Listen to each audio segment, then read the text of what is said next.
Welcome to the Muscle Expert Podcast with Ben Pakulski, one of the world's top professional bodybuilders, an expert on human performance and mindset mastery. Ben dives deep to deliver the strategies of the top experts to upgrade your body, mind, muscle, strength, performance, biochemistry, and how to become the upgraded modern man. Join us on benpakulski.com to learn the cutting-edge techniques to take control of your body, your brain, and create your greatest life. What's up, ladies and gentlemen? Ben Pakulski, Muscle Expert Podcast. Dr. Andrew Hill is in the house today. We're going to talk about neurofeedback. Dr. Hill owns a facility in LA called Peak Brain. You can check him out at peakbrainla.com. We talk about neurofeedback. What's neurofeedback? How to train your brain, how to perform the way you want it to.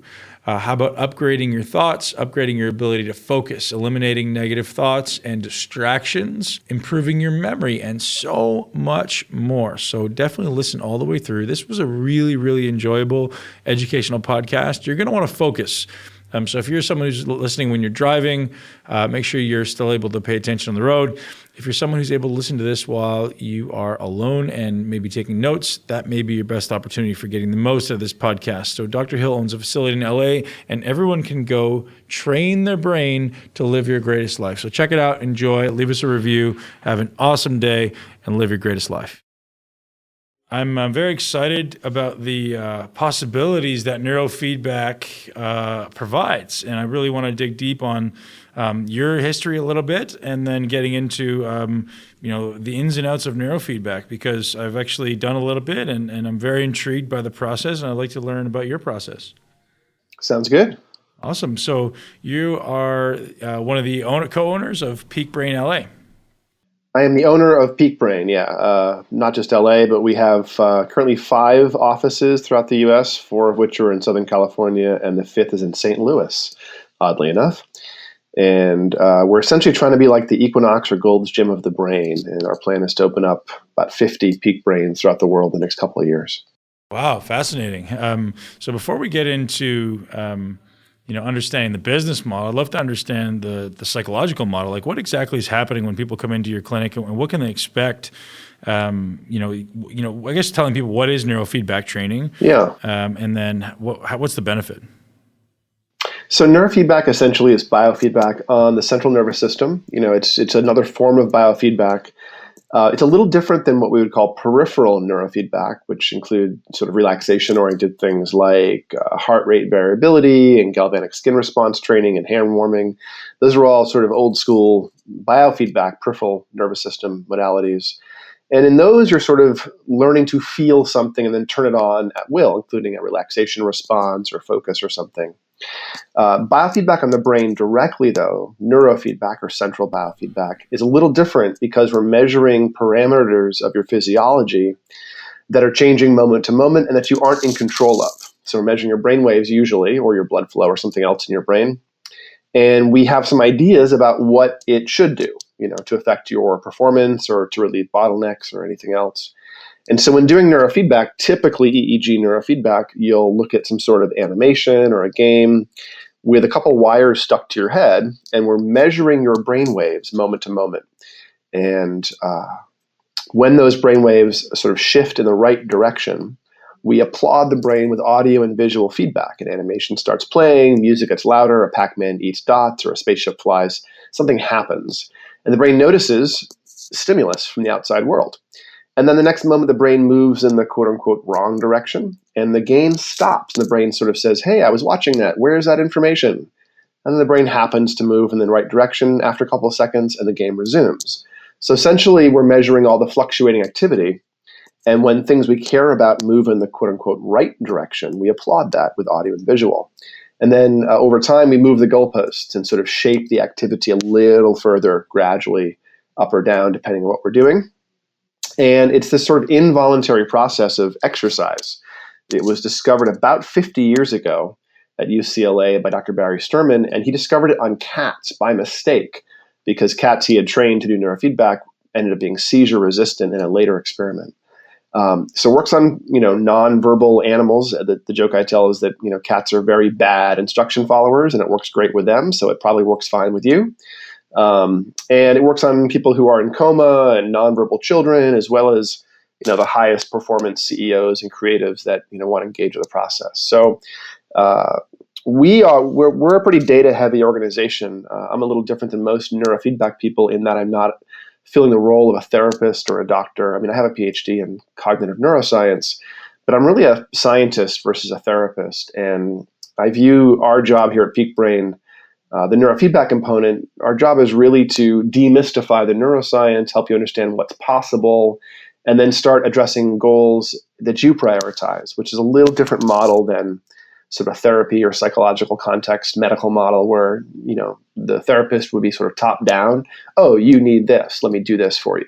Where we're sort of saying, great, what do you want to do? What's possible? You work on your sleep onset, maintenance, creativity, focus, maybe actual symptoms like ADHD or seizures or migraines or brain injuries. So we work on the same things that most neurofeedback people work on, but we really do it from a personal training perspective instead of a what's wrong with you perspective.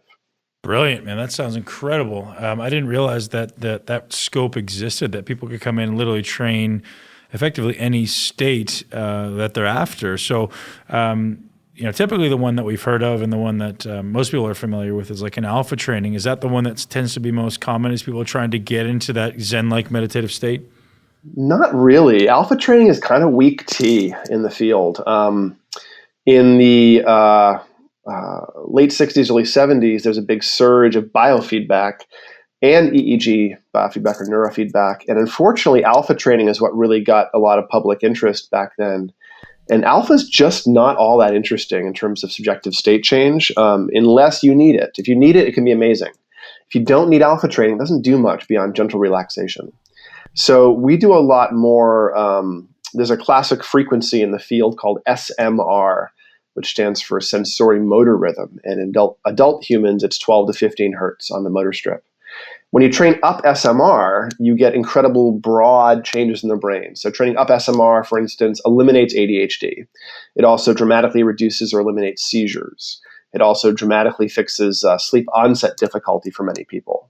And can even do things like mood support and other things. So it's this sort of broad inhibitory tone that works the brain out, sort of at a foundation level. And then, I do a lot of alpha training for mood specifically. If you've got low mood, that might be because the speed of your alpha waves is slow, so you can speed it up a little bit. Or maybe the ratio of frontal alpha. If your alpha is too strong on the front left and not strong enough on the front right, we would call that an alpha asymmetry. And that's a really common pattern that shows up with major depression, based on the work of Richie Davidson, which is the long-term meditators. And he sees a bias of mood where if the left front of your brain is driving the ship, so to speak, then it's an approach brain. And if the right front is driving, it's more of an avoid brain. And when you see that pattern showing up, you tend to get, depression versus not depression kind of patterns that you can tease out sometimes. So yeah, we do alpha training when there's a need for it, of course, but most of what we do would be other things like, again, SMR training or even just beta training for concentration. So tell me more about the SMR training, because that sounds very fascinating, because 12 to 15 hertz is actually pretty high. Is that like high level beta or even above beta?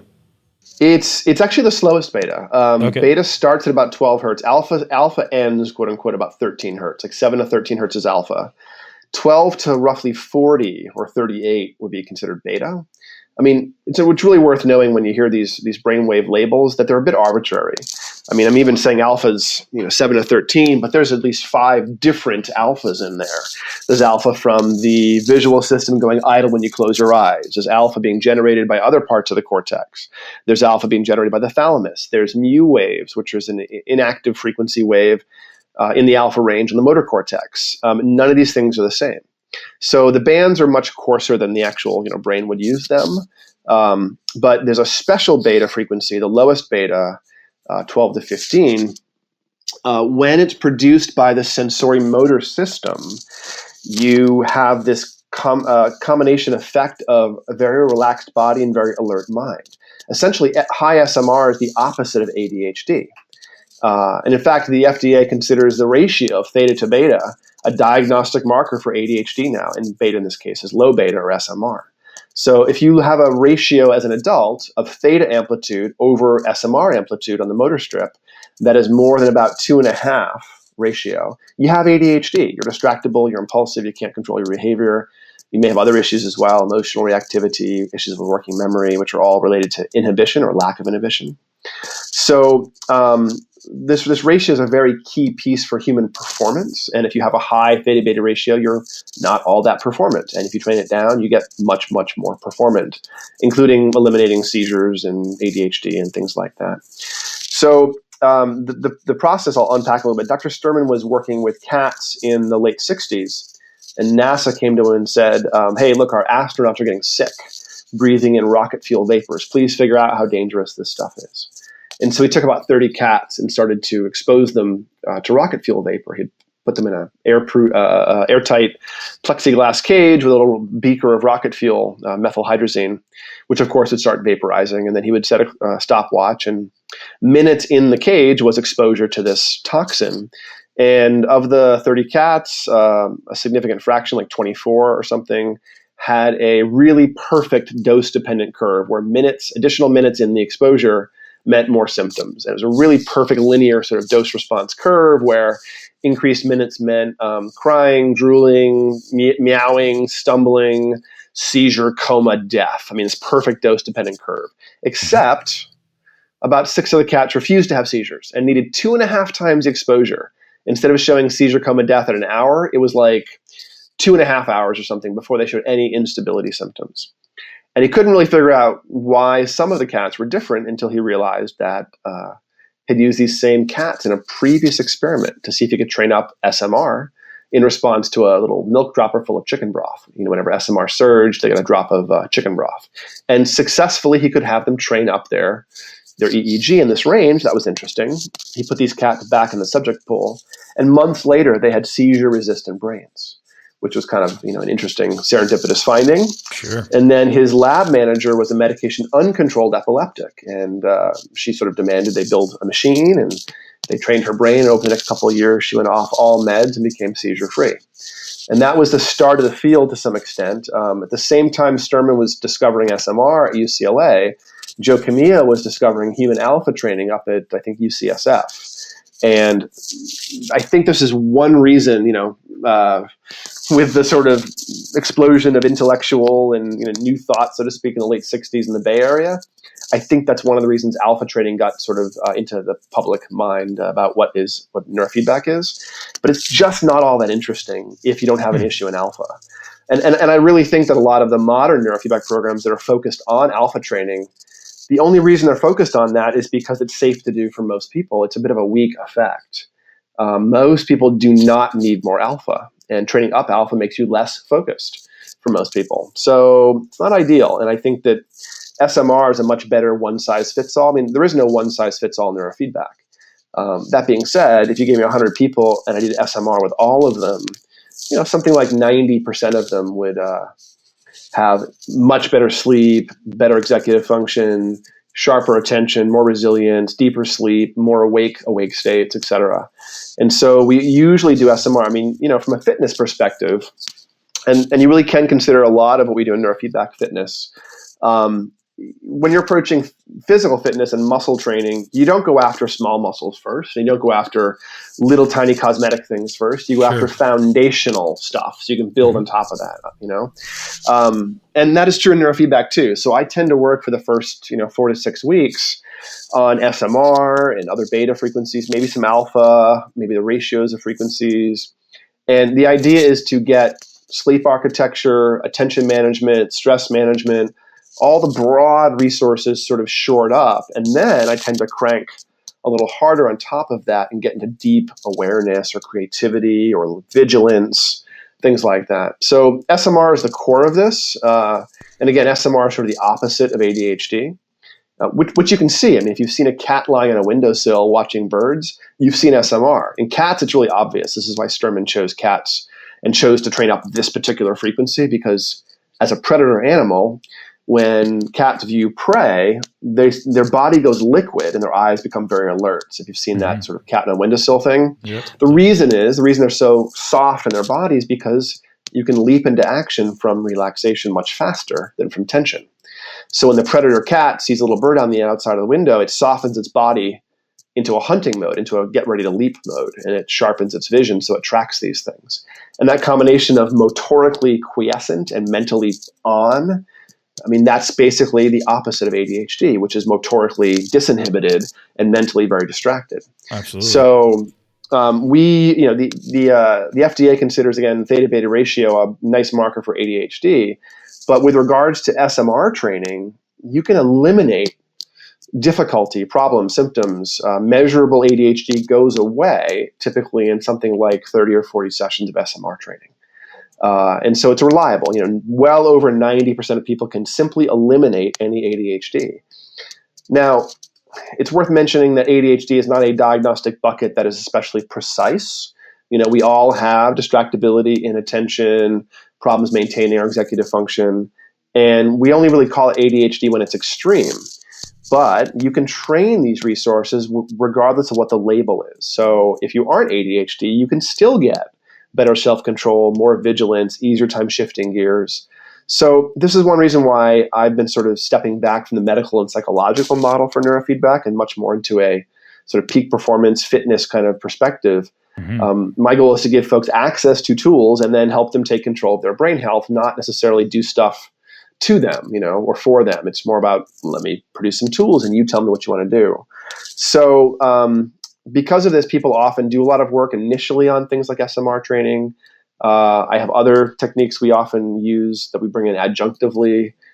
We do a lot of something called HEG, hemoencephalography, which is infrared blood flow dynamic training the vasculature. And that works really well for strong focus and executive function. Is that systemic or is that in the brain?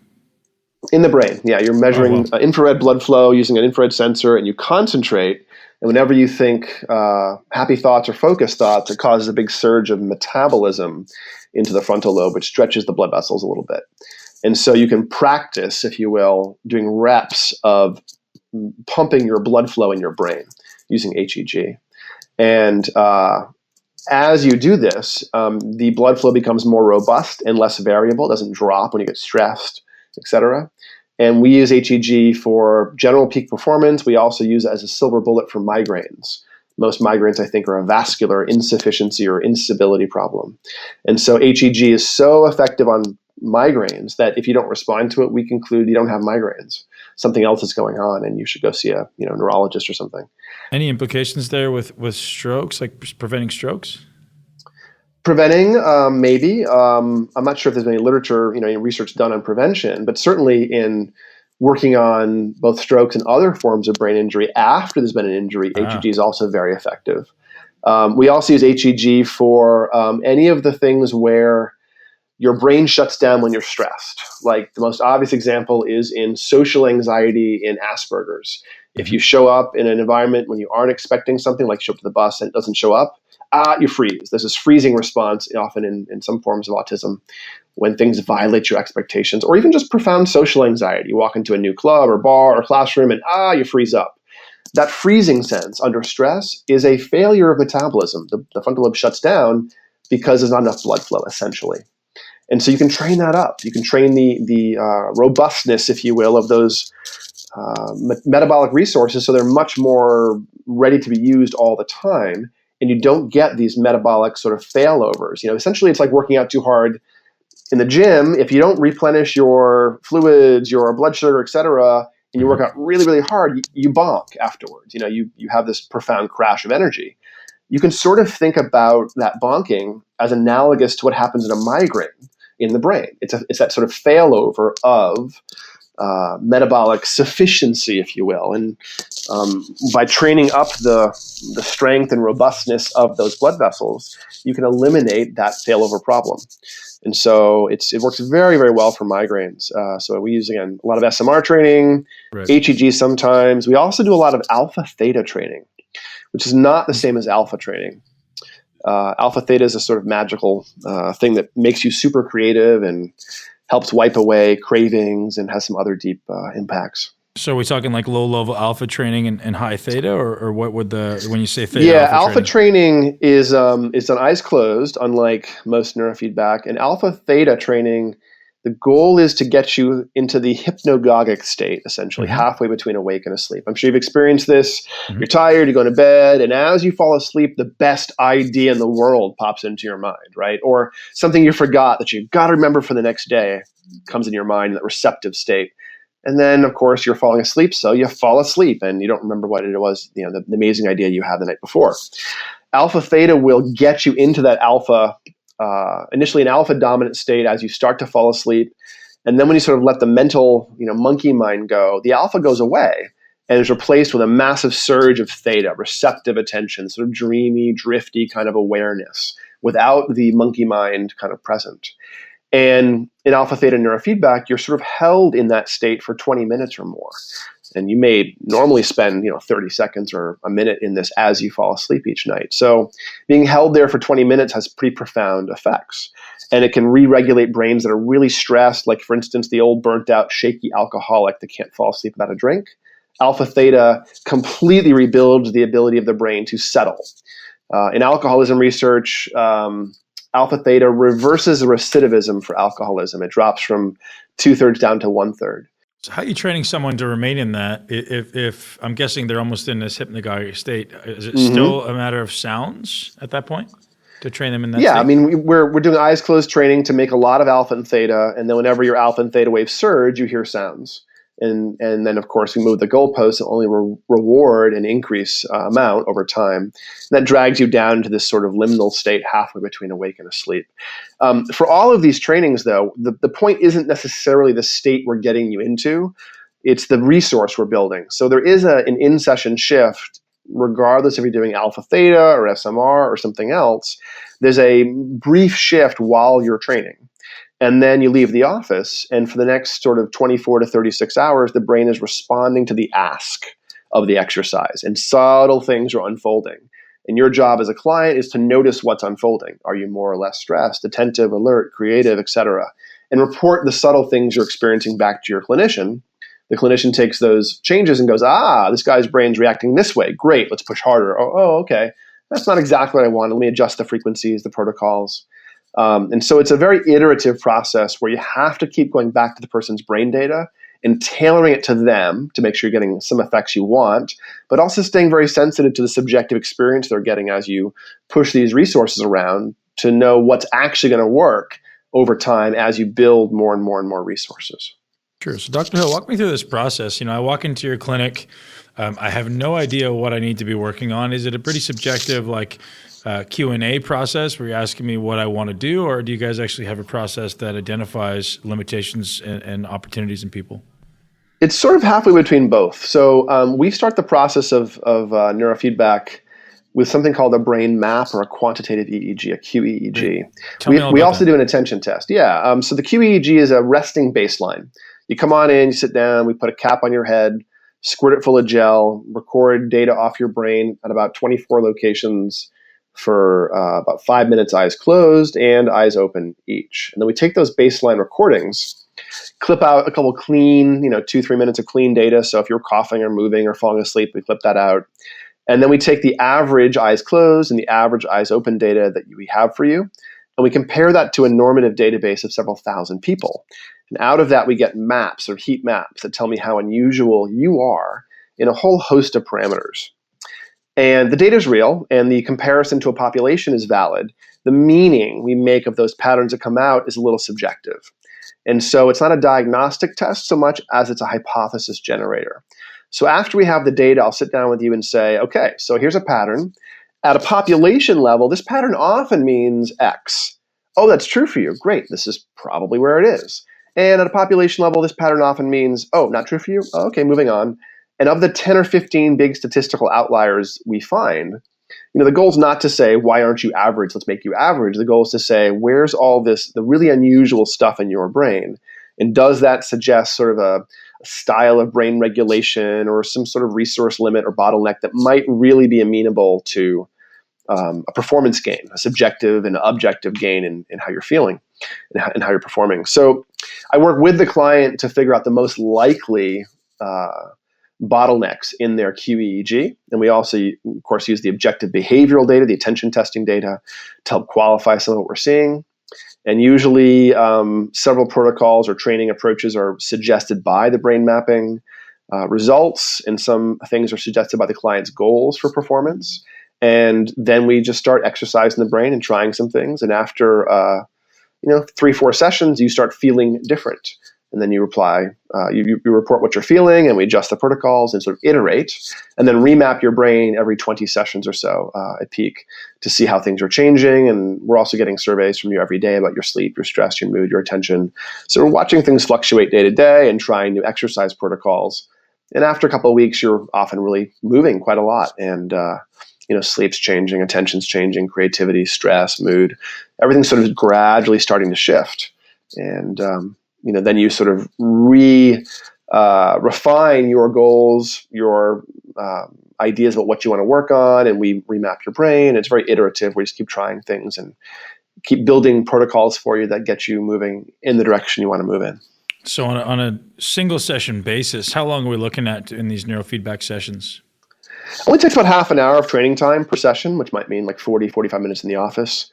Especially if we're doing multiple segments of training where it's, 10 minutes of this, 10 minutes of that. There's some switchover time. But yeah, it's usually pretty quick. 3 times a week is what we do in the office, half an hour training at once. I have all my clients start with a sequence of about 3 months and 40 sessions of training. And we do at least 3 sets of brain maps and attention assessments in there as well. That chunk of training, 40-ish sessions, seems to be enough for most people to get a good permanent change in the sort of classic things, the easy things, if you will, that we work on, including sleep issues, anxiety, and ADHD. I can usually knock down seizures and migraines pretty reliably in that amount of training as well. I can usually lift the impact of PTSD pretty well in that time frame.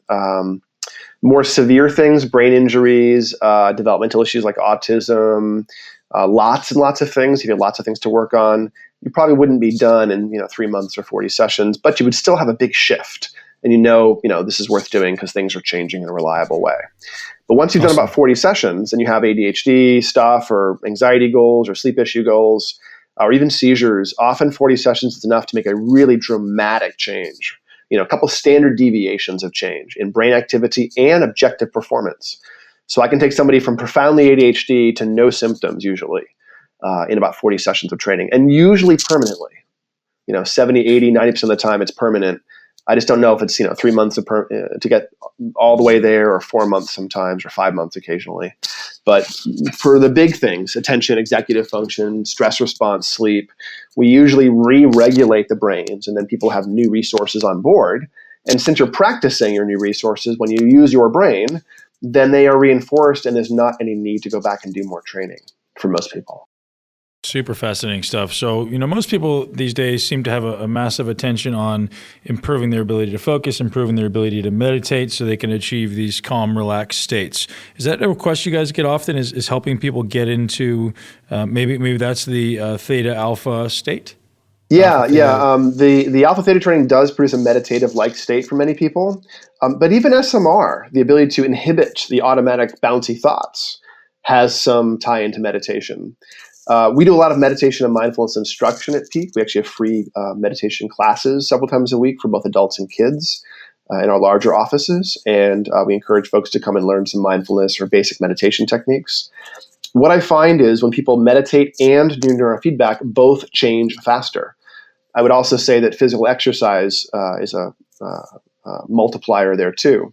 So my fastest moving clients do neurofeedback, some form of physical exercise, weightlifting, strenuous form of yoga like Ashtanga or something else, as well as meditation. And when doing all 3 of these things, body, mind, and brain, all 3 tend to change faster.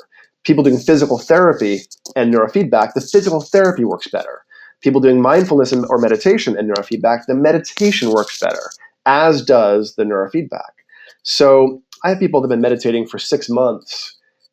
They start in our program, they add in meditation, they add in neurofeedback, and 6 months later, they're having experiences like people have when they've been meditating for 20 years. These absorption experiences called the jhanas and other kinds of deep, reliable meditation abilities show up in people. Sometimes in new meditators who just barely started to get their head around, no pun intended, their head around these skills, we will find that they have profound good meditation ability, and it tends to unfold and become more robust over time. So Occasionally people ask me to help them learn to meditate better.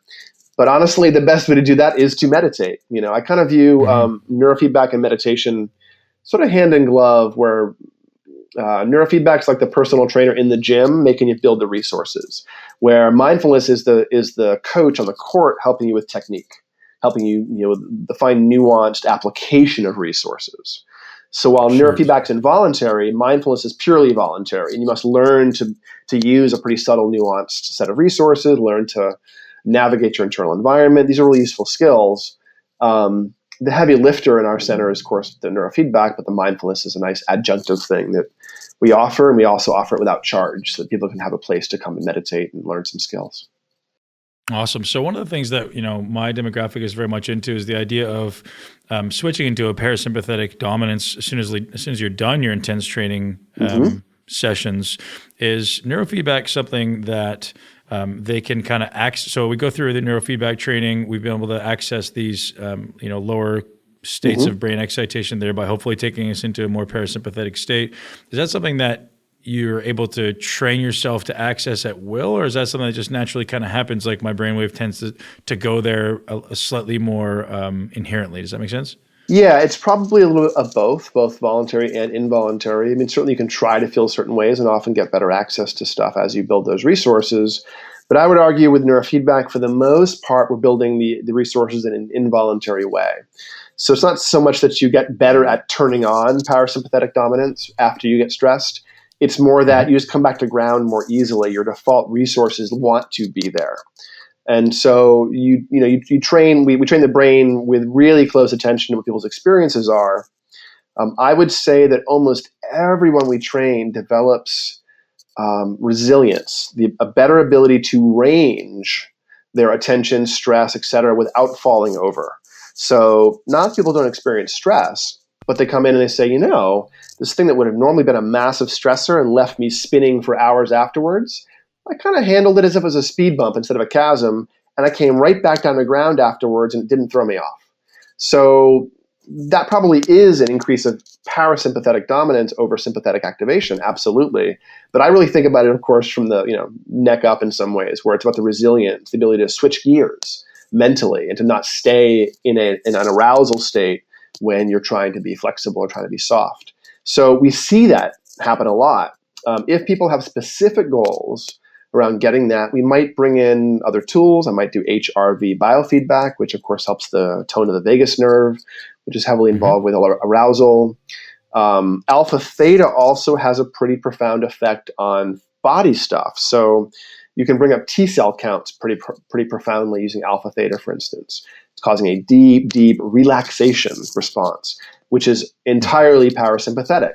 So if you aren't as good at letting go of the chatter and dropping down into a parasympathetic mode, then this can trigger that as well. And as part of that, alpha-theta tends to rebuild the ability to have access to your emotions. If you're shut down, if you're alexithymic, you can't describe or talk about your emotions, or you're burnt out because of years of drinking, you can't find that subtle, soft internal state. Alpha-theta rebuilds that for you, so you have a nuanced sense of your deep emotional current, that generative wellspring, if you will, of emotion and awareness. So it works profoundly for creativity, but also for having people get better at dropping their arousal states. So there's many ways to work on that, and I would argue that that's very individual. For some people, dropping arousal states happens when you're more focused. For other people, they're too focused and they can't switch out of that focus state. And there's a rumination or a hyperfocus marker that we often see. And so, everyone is, of course, a unique brain. We really just take people where they come in, try to figure out where they want to get, and then, together work on constructing training protocols until we land on things that are working in an obvious way. So the short answer is yes. The long answer is I don't get that specific in parasympathetic activation. But if you come in and say that you're always wound up and you can't settle, I would do things that would give you access to parasympathetic tone. Doesn't mean I'm thinking about it in that way necessarily, though. So are you the one actually training people? Obviously, you've got a team since you've got numerous locations. Obviously, this sounds like a very trainer-dependent response and result. I mean, it is and it isn't. Peak Brain's really focused on the QEEG brain mapping because we're not doing therapy. Because I'm not sitting with you twice a week or 3 times a week, Understood. going over the nuanced, sense of what's happening with your home life and your mother and everything else. So I don't do that. And so I ask people the gross regulatory things: sleep, stress, mood, attention, day to day. But I rely on the brain data every 6 or 7 weeks to get a new map and to refine our approach. So the way it works at Peak is we have a back-end team of clinicians, of which I am, of course, the boss.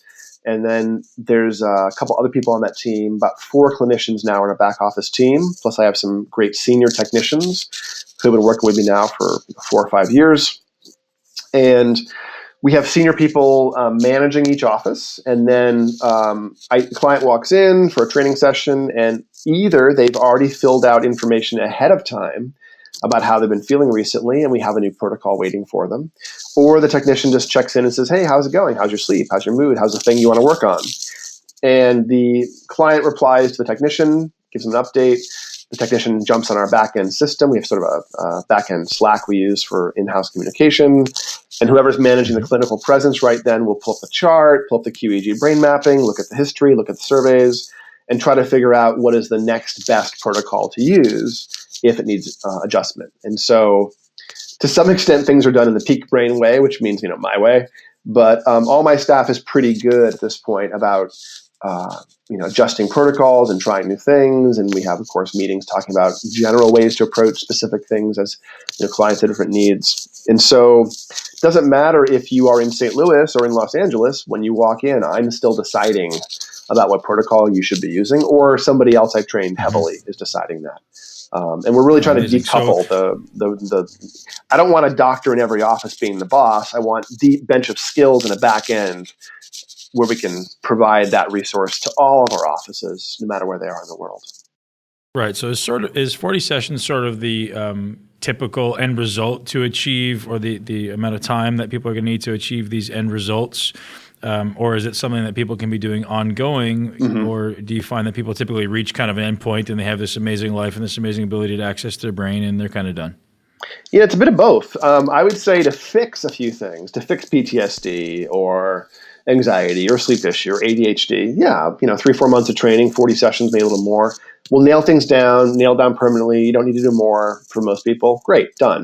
And you have a great, amazing life. But what happens is about half the people I train that have symptoms, have anxiety or ADHD or something, once that goes away, they're like, oh, damn, this is interesting. I have control over my resources. Okay, what's next? How can I take this up a notch? Mm-hmm. And many of those people, even ones that come in as if they have a perspective of a symptom or an illness or something, will sort of switch from a fixing to a fitnessing kind of perspective on their brain over time. About a third of my clients come in for that, peak performance, peak aging, creativity, athletic performance. And those guys, their perspective is training long-term. Of the clients that come in for fixes, which are probably 2/3 of my clients, I would say at least half of those will continue longer term, not because they need to, but because they're just wanting to see how far they can push their resources. And so I do, again, 3-4 months, 40 sessions plus to make a nice big change.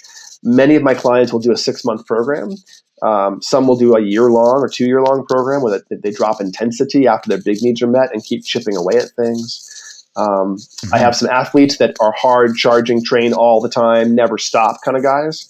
Yep. I mean, like the Ben Greenfield's. Ben works remotely. So I have a Peak Brain has a remote program as well, where you can get trained to do neurofeedback in one of our centers. You spend 3 days in one of our centers and you leave with equipment, and you leave knowing how, but not what to do necessarily. And for the first 3 months, we help you monitor and try new protocols and adjust things and dial in some frequencies and some approaches that are working for you. And then you're sort of off on your own with your own set of equipment and your own, brain skills, if you will. And so we have people like this that just want to train all the time. So someone like Ben will stop in the middle of a bow hunting trip, pull his gear out, put it on a stump on a mountaintop, train his brain, pack it all up, and keep bow hunting. He's kind of a crazy man in that way. And I have a few other athletes that are training like every single day, really aggressively. But for most people, 3 times a week for 3 months addresses almost everything they care about. And then it's really a question of, well, would you like to do more to your resources, or are your needs met? And unlike most, places, I don't tell people which of those is true. I ask them. And I think that's why many of my clients will turn into peak performers over time, after they fix their ADHD or their seizures, their migraines, whatever it is. They just start cranking up other resources over time and see just how far they can take their performance. Good. That's exactly where I wanted to go with this, is you talked about pushing the resources and these people who are really striving for peak performance. What type of results are they after, and what type of results can they expect? Yeah, I would say broadly that a peak performer just wants more of themselves, more resources at the end of the day, easier time turning on or off resources, easier time shifting gears. And so, I don't really treat people or who have a quote unquote diagnosis any differently than people that don't. So if you come in and say, oh yeah, I'm really, really ADHD, or you come in and say, hey, I'm a high-powered CEO and I find myself getting a little distracted at 4 to 6 p.m. when I'm trying to finish up my day. If I see a slight excess in theta and I see some things to work on that suggest executive function has some room to grow, then I address it exactly the same way. The diagnostic label has almost no bearing on how I work. It's more about, well, can you describe what it is you want to do with your brain? And can I see some ways we can approach that in your brain activity? The answer is almost always yes. If you can describe something, we can try stuff until we get that resource shifted for you. So speaking about theta, what are some of the detriments of excess theta, or some of the causes why someone may have this excess of theta that you're speaking about that would potentially pull away from their executive function? So high theta is essentially poor inhibition. The brakes are off. So theta is about 4 to 7 hertz. If you make too much theta relative to other things, you're very impulsive or reactive. So in terms of cause, most people that have high theta just come into the world that way. ADHD is a congenital thing. It's a brain that's tuned to be a hunter, not a gatherer, essentially. So you're synthetic, you notice everything, you're pattern matching, you're novelty seeking. And while you're noticing everything, that's great, but you can't notice only one thing. There's not a good ability to stay focused on a sort of narrow field of attention. And we have a world that requires, modern technological world requires you to sit and focus on things for minutes at a time. So we often get a mismatch in environment versus resources where folks have a little bit of a high theta state. They're very responsive, reactive, synthetic, and maybe intelligent and high performant, and yet they can't actually do their homework or sit through a boring board meeting without really getting distractible. So when these things show up, we of course train them down. Usually it's an ADHD-like phenomena that's causing this stuff, but other things can cause high theta states, like brain injuries or like sleep deprivation. If you're significantly sleep deprived, both your delta and your theta are high. And that means you have less self-control, less concentration, etc. So for many people, almost everyone, theta is something that as you train it down, things get crisper. You get more focused, more self-controlled, more on, in a calm way, not in a pushy way, just less distractible, essentially. Every so often, you do want to train theta up. I mentioned Alpha-Theta earlier, which is an eyes closed theta. And that's the non-cognitive kind of liminal drifting hypnagogic theta. That's not the same as eyes open disinhibited executive function theta. So you may want to train it up in that creativity or relaxation way. There seems to be something in receptive attention or recall of memory around 6.5 hertz. So right at the top edge of theta, there seems to be a little frequency that pulls memory out of storage. And so if you had profoundly bad memory and you had a low theta state, it might make sense to train theta up. But for most people, you don't want to go anywhere near theta, and reducing it makes a whole lot more sense than raising it. Brilliant. So you brought up one term there is memory, and I'm very curious how this type of training influences memory, and if that's something you guys can begin to train to positively influence. Great question. Memories are really big topic for folks, and people are often very aware of memory stuff. But 99 times out of 100, when someone comes in and talks about memory, they actually don't mean memory. And I dig in a little bit and find that they're talking about something else. Memory can fail, quote unquote, for many reasons. If you have a problem with attention, if you're inattentive and you make a lot of eyes open alpha waves, then you aren't encoding information. So information doesn't get into your brain and stick. Later on, you can't find it. You think it's a memory problem, but it never got in. Or maybe you aren't getting enough deep, slow wave sleep, delta sleep. At that point, you aren't consolidating memory, you aren't moving it from short term to long term. So it kind of gets wiped out over time. Or the most common complaint I get is access, finding the right word, the right concept, the right label. And when I look at that, it's not usually a memory issue. Word finding issues are speed of processing. So if I see your alpha waves are a little bit slow and you have a word finding problem, well, that's causing it, especially if you're north of 50. You're aging a little faster. So look at the speed of alpha as an index frequency for the brain. And if it's slower than it should be as you get 50, 55, 60, basically you're aging too fast. And the most common complaint is word finding.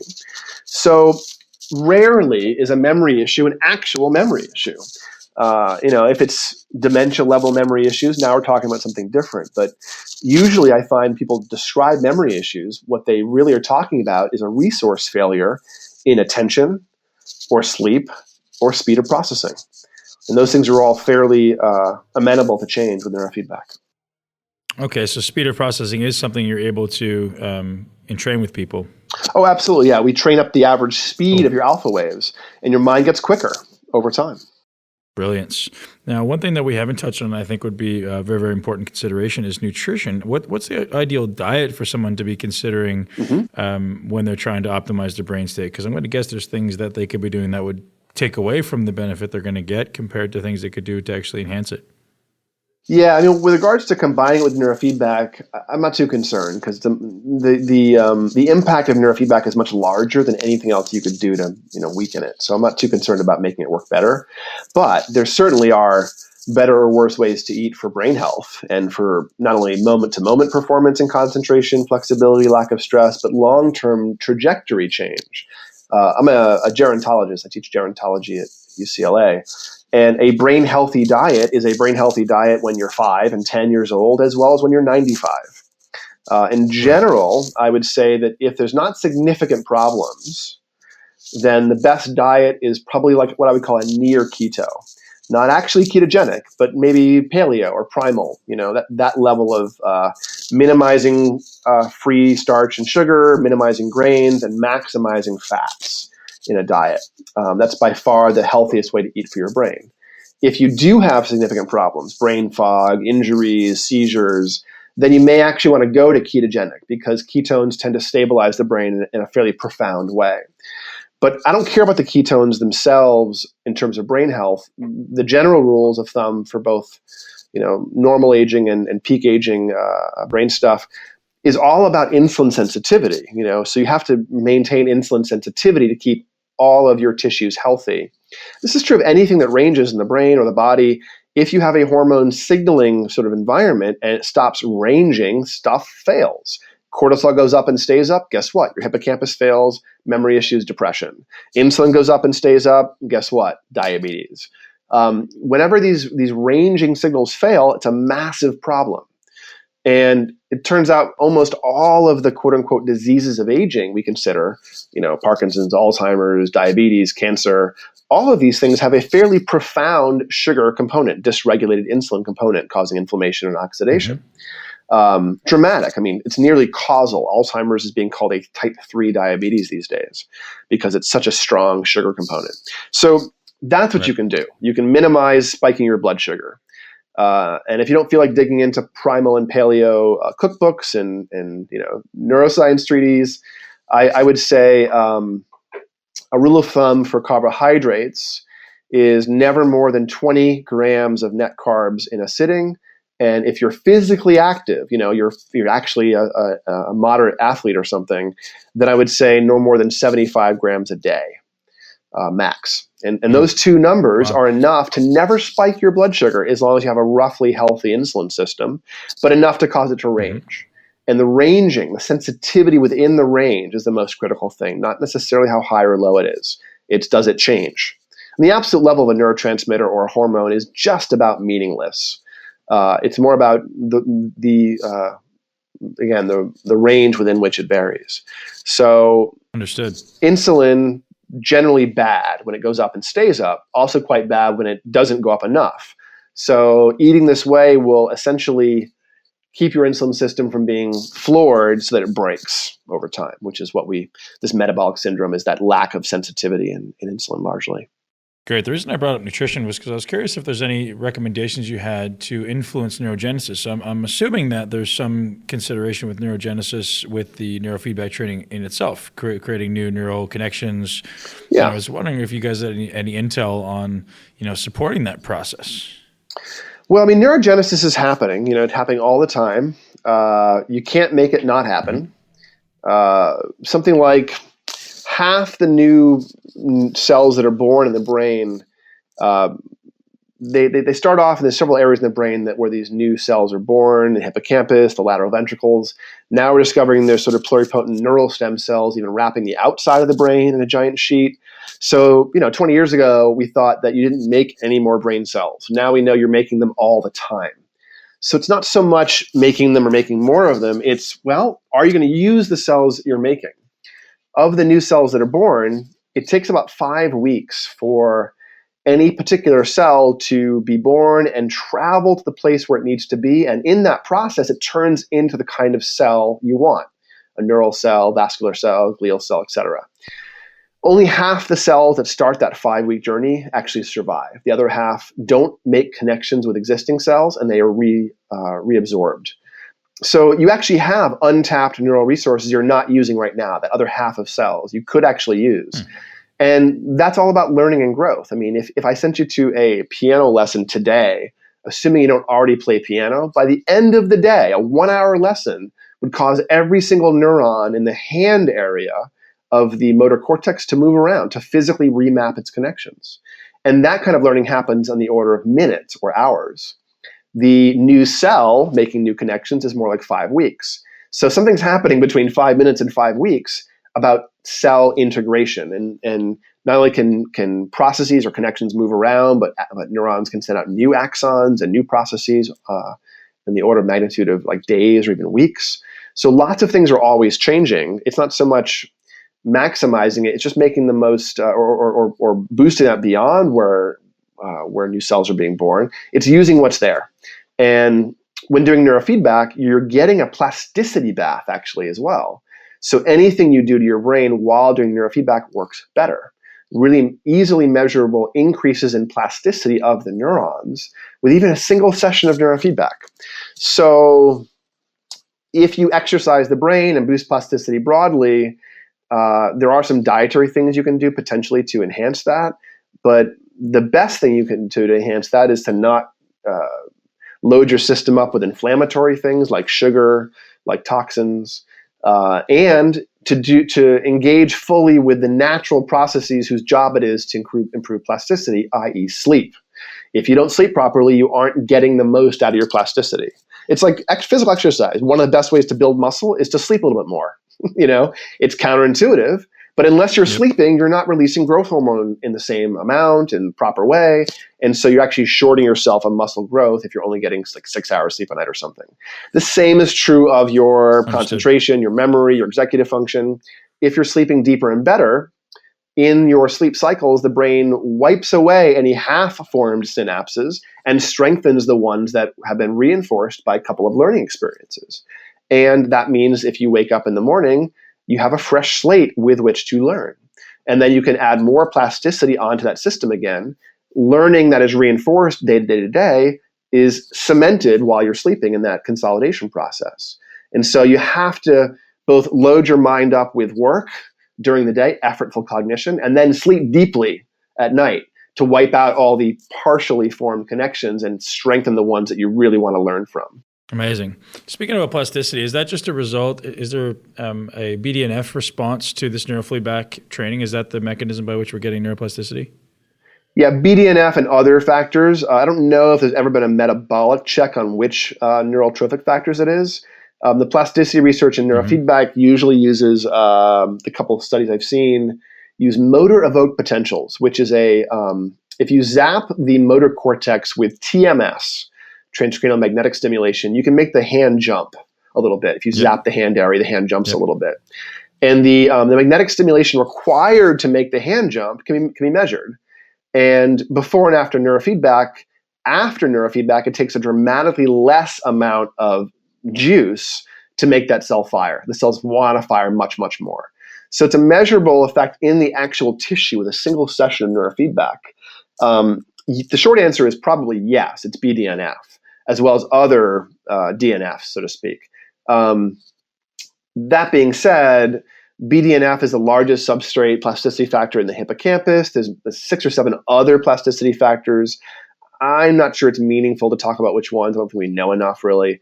But yeah, you have massive shifts in plasticity, and people can experience this too. I mean, almost everyone who trains has a few nights of really awesome dreams in the first or second week of training.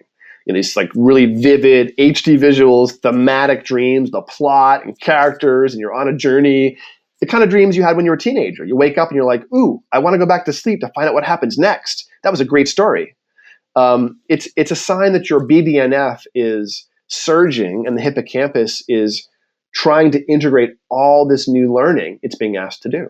And so people have an experience of that as a travel kind of experience because the hippocampus is involved with exploring environments. We have cells whose job it is in the hippocampus to notice the physical landmarks that are around us. This is one reason why novelty can break depression. If you go and experience new things, it causes the hippocampus to change and then therefore to release more BDNF, and that lifts depression. In fact, the only thing that lifts depression is BDNF in the hippocampus. Anything that works in depression does so through hippocampal BDNF. So like SSRIs don't actually affect depression through serotonin. You can affect anxiety through serotonin, but it's a very indirect multi-step process to get down to the hippocampal BDNF. And it doesn't matter what it is that affects hippocampal BDNF. Anything that affects it lifts depression. Exercise, novelty, SSRIs, SNRIs.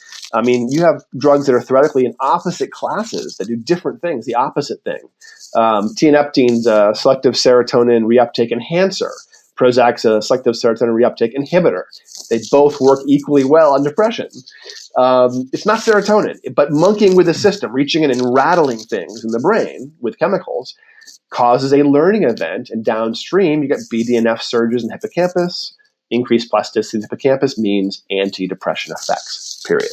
So that can happen in neurofeedback directly as a boost of plasticity, but it can also happen through re-regulating sort of broken architectures of sleep or stress. Because now with more variability in cortisol, because you have better stress response, BDNF has been suppressed. Or better deep sleep and more delta waves, you're able to drop more into a sort of parasympathetic healing mode, if you will, and cause that sort of delta slow wave sleep washing of the tissue using almost like a washing machine agitation cycle of the cerebrospinal fluid. It kind of washes out toxins. That only happens in deep sleep. So we are supporting the core processes which are involved with plasticity so they get better. I can measure plasticity increases with neurofeedback, but I'm not concerned about it. I just know the brain changes. All brains change. The joke we tell is, shift happens.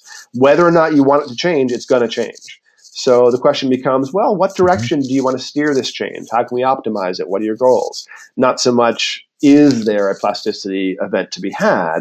Because it's already happening even without neurofeedback. You are plastic. We can often get faster changes in neurofeedback than anything else, but it's just, it's core to how the brain works. It's nothing special, so to speak. It's not rocket surgery, So. Understood. What's the future of brain training? Great question. I mean, I think right now the limit in brain training and neurofeedback anyways is that it's fairly expensive. Our pricing is about 40% of the field average because, again, we're trying to be a gym, not a doctor's office. And I think we charge something like, $3,600 for a 3-month program. And most people charge more like $10K for that.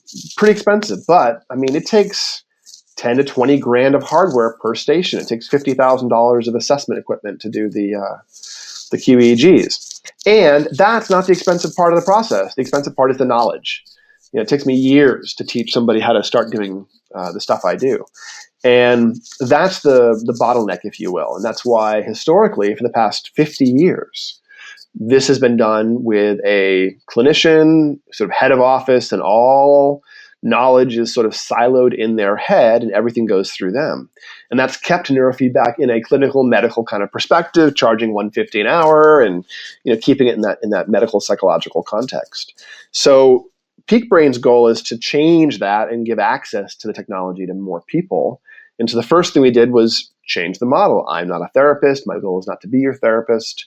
I joke that I'm only going to talk about your mom if she's also training, And we have we're working on this sort of virtual back office where we have a team of clinicians who can serve multiple offices, and that's our first step to sort of leverage skill sets and knowledge base without having to engage with the clinical model the same way. And then second, over time, we're trying to find ways to replicate lower cost EEG amps and training software, and then have sort of clinical and quantified self dashboards to help you learn to train yourself and monitor the process. Because ideally, I would like everyone just to do it without having to come see me. But right now, they have to come into a physical office to get brain mapped and to do some sessions. The minimal amount I can spend with somebody and get them effectively working is a couple of days. I can send somebody home with gear. But that's not the best way to train for everyone. I mean, if you're really profoundly ADHD or depressed, you're probably not going to get out of your own way long enough to train enough to get the effect done. So it's kind of a catch-22 for some people who really need to engage with services and go to a facility, and yet it's also fairly expensive, and it's not well covered by insurance, really not at all for most people. So those are all sort of bottlenecks in how it's practiced. We envision a time in the next year where Peak Brain has a dashboard of thousands of clients and dozens of offices, and some clients are training themselves and asking questions and reporting survey results in a dashboard and looking how they're changing. And other clients are just working with our technicians and clinicians in our offices, and it's being done, so to speak, for them instead of on your own. But increased access to the technology is a big piece, and it hasn't really changed in the past 50 years. I mean, it's gotten better and better. Of course, computers are much better now than they were 50 years ago. But when I got involved with the field about 15 or 20 years ago, it was at least 10 grand for a training system. Well, it's still at least about 3 grand for a nice training system that can do the same kind of work. So the cost of the gear is coming down, but the cost of the knowledge required to do this work, pick protocols, change protocols, that actually hasn't moved yet. And that right there is the sort of inflection point, if you will, for changing how neurofeedback is done even more, is persisting knowledge and maybe using machine learning to start persisting the skill decision-making of those gifted clinicians as they help choose protocols. Like, for instance, we're persisting all the decision-making across hundreds of clients. We see 30, 40 people a day roughly across the company. So I've got thousands of data points about all this decision-making we're making. This skilled clinical decision-making. After a couple of years of that, we'll be able to mine our decision-making with predictive algorithms to say what we would have decided. So we're really trying to, converge on this point where we're making the data more accessible, more replicable, more reliable, and we're also trying to not, make it magic and woo-woo. We're trying to keep it very data-driven and keep going back to a data-driven understanding of how we're doing our work. So let's fast forward 5 years, and everyone in America or North America has access. How do you envision that has changed the scope of the world ultimately? Yeah. Well, there'll be no need for ADHD medication. There'll be very little need for working on things like mild brain injuries in any other way. Essentially, here's the list of things we can eliminate, usually in 3 to 6 months. Brain injuries, PTSD, other forms of trauma and childhood attachment stuff, broad forms of anxiety, ADHD, sleep issues, seizures, migraines. The list of things that we don't work on is probably smaller than the list of things we can effectively work on. So from my perspective, is concussions on that list? Absolutely. Yeah, I can usually wipe out the consequence of concussions over time. Usually I take people above their baselines when they come to me for concussion work. They're like, yeah, I'm actually feeling better now than I felt since, a decade before my concussion. So yes, absolutely. All these things. And you see the massive pharmaceutical industry around, let's just pick one thing, ADHD, or something else, sleep. If all I'm doing is eliminating all sleep problems and all ADHD problems because we managed to make this ubiquitous, that right there is a multi-billion-dollar market change. And Sure. now we get into anxiety and ADHD and depression and reducing seizures. So multi-billion-dollar change is coming. It's just a question of, fighting against the big pharma and the insurance company world to get all the technology into people's hands. Dr. Hill, I think that's incredible. The final question I want to ask you is if any of my listeners want to start understanding the brain or understanding what you do a little bit better, if you have any books or resources you'd recommend, like the 3 top books you'd recommend to start understanding this. Yeah. There's some good books. Of course, we have a website. You can check that out. But in terms of digging in, there's one book I like to give to all my technicians, all my home training clients, called Doing Neurofeedback by Sutar and Longo. It's a basic treatise on traditional neurofeedback, if you will. It's also an amazing book by Sieber and Fisher that came out a couple of years ago, which is working with trauma, developmental trauma, usually early lifehood trauma, with neurofeedback. And I find that a lot of people who experience trauma read that book from a lay perspective, and just how Sieber and Fisher is talking about trauma is incredibly helpful for people to figure out, how their brain's working. So those are 2 good books. And then, there's hundreds of books in the field. If you're interested in QEEG, I would say there's a good book on QEEG and neurotherapy by Yuri Kropotov. And those are probably the top 3 books. This stuff is not especially lightweight reading always, so it gets pretty technical. Yuri's book is pretty dense. Sieber and Fisher's book is the most consumer focused, and clinicians love it too. But I would say Sieber and Fisher's book on using neurofeedback for trauma is amazing. And then if you want to dig into the tech and get a little bit technical but not super, super heavy, then Sutar and Longo's book called Doing Neurofeedback is a nice sort of moderately technical overview of the process. Wonderful. Thank you so much. And just to remind everybody where they can reach you, the website and social media, anything like that you want to drop. Absolutely. So Peak Brain LA on Instagram and Twitter. You can also check me out. I think it's Andrew Hill, PhD on Twitter. And then our website is Peak Brain Institute or peakbrainla.com. And so be it Twitter, Instagram, our website, please ask us questions. We always like to hear people's individual brain, challenges, success stories, weirdness. And so if you're wondering about something, please just get in touch. We're happy to, give you some resources and point you in the right direction, even if we aren't nearby. But again, if folks want to work with me and aren't near one of our centers, you can feel free to come work with us for an intensive and then leave with tools and resources at your fingertips. How does the intensive work? How long is that? It's 3 half days, and we do a brain map and 2 sessions of neurofeedback a day, not to provoke the change so much as to teach you how to set up wires in your head, know what a good signal is, log your sessions, know what to expect from the training process, how to set up a training regimen. And then I send you home with your own set of gear. And for the first 3 months, you sort of check in, we give you new protocols to try every week. We act with your tech support and help you dial in the protocols that are working for your goals in those first few months. Amazing. So for anyone that's in the LA area, where exactly are you located? In LA, we have 2 offices. Our flagship's in Culver City, right next to the 405. And then we have a downtown LA office in the financial district near Pershing Square. We've also got offices in Costa Mesa and San Diego downtown. And then we have a big office in St. Louis. So folks are more than welcome to come check those out. The Culver City office has tons of free mindfulness and meditation groups. So, those are offered to the community without any charge as a way to engage with your brain health without having to fork out any cash. So if you're in LA or downtown LA, please feel free to come by and meditate with our teachers. We have some amazing teachers. People can't say enough good things about our meditation teachers. So they're a resource that's completely available without charge. Dr. Hill, thank you so much for enlightening us with your brilliance and for taking on this endeavor. Truthfully, we're very grateful for people who are literally passionately trying to change the world, especially from the brain perspective is amazing. Thank you. Well, thanks, Ben. I appreciate talking to you, and great being here. I hope you enjoyed that podcast. Guys, your brain governs everything. Learning how to control your state of mind is probably your greatest advantage in being able to develop your body, build a business, develop great relationships, and really truly live a great life.